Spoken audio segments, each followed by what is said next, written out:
We don't have Kawhi, Skip. Okay. But I love what we got. Yeah, okay. Sometimes you got to be satisfied with what you have, Skip Bayless. Okay, and yet back to the Clippers and their defense, they even have an ex-Laker, Big Zoo, that you love. Big Zubats. I did love. That they stole at the trade deadline for Mike Muscala, right? Is that going to go down in history as one of those? What the hell is Mike Muscala now? I don't know. I have no idea. He's not a Laker anymore. So Big Zoo, they just gave him a lot of money. I think they gave 4 him years, like $28 million. 28, so $7 million a year, right? And but I told you he was a free agent. I thought we was going to get it back. Well, he was restricted, so they had the first shot, and he took it, so they're good to go. So he's going to be their rim protector and their postman if they need. In the playoffs, see, they didn't need it. They didn't play him much against Golden State. Yeah, it's hard. Golden State was because they got Draymond. He didn't, that's not a good matchup for him. So do you have maybe a little more depth than the Clippers do? Maybe just a little bit. They got Shamet, obviously. They still got Mo Harkless coming off the bench with, obviously, Lou and Montrezl. I think they signed JaMychal Green. I think so, too. Yeah, I think they will. So the point is that everybody now has a chance. And I look at the playoff teams from last year, and only one of them just fell off the map, and that's the Thunder. Yep. That's the only one. And again, I made a case that your Pelicans might have a shot at the 8th seed. Now it's going to be really difficult because Utah is right there with the Clippers and Lakers. Right. And when you have Donovan Mitchell, I do think you have a killer clutch closer. Yeah.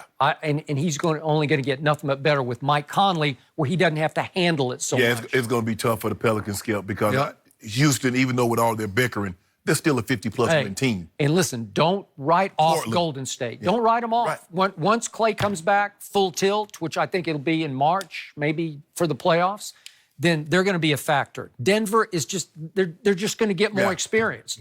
And Jamal Murray is a closer. I think he's clutch as anybody. And then Portland's still going to be Portland. They're going to win a lot of regular season games, not postseason. They're not poor. And then, again, I still like my Spurs with DeJounte Murray coming back at point guard. I still think they're going to be a factor and could be a contender in this group with this more wide open. So that one stealth bomb that dropped Friday night opened the West up for come one, come all. No, actually didn't. Actually didn't. No. It only gave a lot of people false hope. Really? Yep. Kind of like you had all last week? Yeah. They gave me false hope. You know what I'm saying, Skip? Yeah. It's like my grandma got that bonus. I actually thought I was going to get something better for Christmas. No, I wasn't. That was to go pay bills. Okay. Yeah, so the lights would be on, so the Christmas tree lights would be on. It wasn't going to get me any more toys. Right. So all that did, it shifted. Oh, so now the Clippers are a viable championship caliber team. But the rest, they just pretending, Skip. They just pretending. Yeah, they playing dress up. They playing dress up. They got on heels and lipstick and a wig, but they're not going nowhere. Really? No. Okay. Excellent points, gentlemen. A lot of analysts making cases for 8 to 10 teams, which makes it fun. It's going to be an interesting season to watch. All right, speaking of interesting, how about this one, guys? Russell Westbrook now wants out of OKC, according to Woj. This news comes on the heels of Paul George demanding the trade from the Thunder to join Kawhi with the Clippers. George is the second superstar to leave Westbrook in the last few years. KD, of course, signed with Golden State back in 2016. By the way, the Thunder have lost in the first round of the playoffs for 3 straight years. So, Shannon, what does all of this say about Russ? It's hard for you to look at it and say this is not an indictment on Russ, Skip. Yep.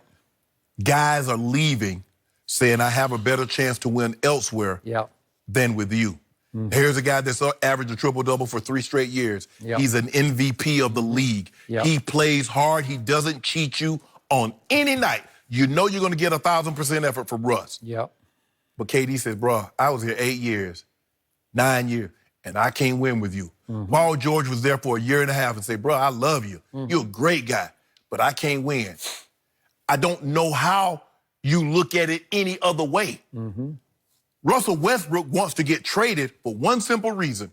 He found out that Sam Presti put him in a deal that would have shipped Paul George and him to Toronto.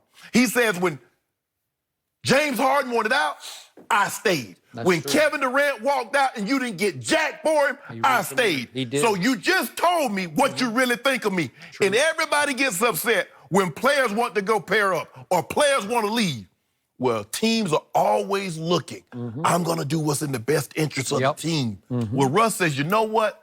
I'm going to do what's in the best interest. I need to get up out of here because I don't trust you anymore, Sam. I trusted you. You gave me your word that you was going to do everything you can to put the pieces around me. You made the trade for Paul George. Well, at first you made the trade for Victor Oladipo. And then you made the trade for Paul George, and I gave you everything. But come to find out, you look at me just like the other guy, all these other guys. I thought I was being beyond reproach. After what I've given you the last 3 years and the loyalty that I've showed you from the day I walked in, he got to go, Skip. He's never going to be happy again. He's never going to trust. He's going to say all the right things publicly. And he might even take out a full-page ad. What is it, the Oklahoman? Or what's the newspaper? Yep. It'll never be the same between Sam Presti and Russell Westbrook. But it's hard for me to look at this any other way than an indictment that the great players are saying, I can't win with you. And I agree with you. I was as shocked by the fact that Paul George opted to leave Russ as I was by Paul George opting to play with number 2 with the Clippers. Because he was going home. He's from Palmdale. It's 30, 40 miles north of L.A. Obviously, number 2's from Riverside. He's born in Compton, but went to high school in Riverside, grew up in Riverside, which is a ways out to the east of here. But still, they're Southern California kids, so I get that part of it. I get the home tug on the heart. But I really believed, after I saw that video 1 year ago of that big 4th of July bash thrown by Russell Westbrook at Lake Hawassi, just outside of Oklahoma City, in which Paul George limoed up and got out and made the big announcement, I'm here with my man. I thought that Russell had, till death do them part, found his co-star, who gladly deferred to Russ and did the dirty work for Russ, which was all the defensive work. He led the league in steals. I think he led in deflections also. He did. And he had a hellacious year. He had his best year. Paul George did everything. Most points, 28 a game. Most rebounds, as you point out, 8. Most assists in his career, 4. 2.2 steals. PER career high. Win shares career high. 39% from 3. He made the most threes and attempted the most threes in his career, so it wasn't like he was getting shortchanged on the shots. He took the most field goal attempts in his career and made the most, so he was getting shots. He was playing at an extremely high level on defense, and guess what? They won 1 playoff game. One.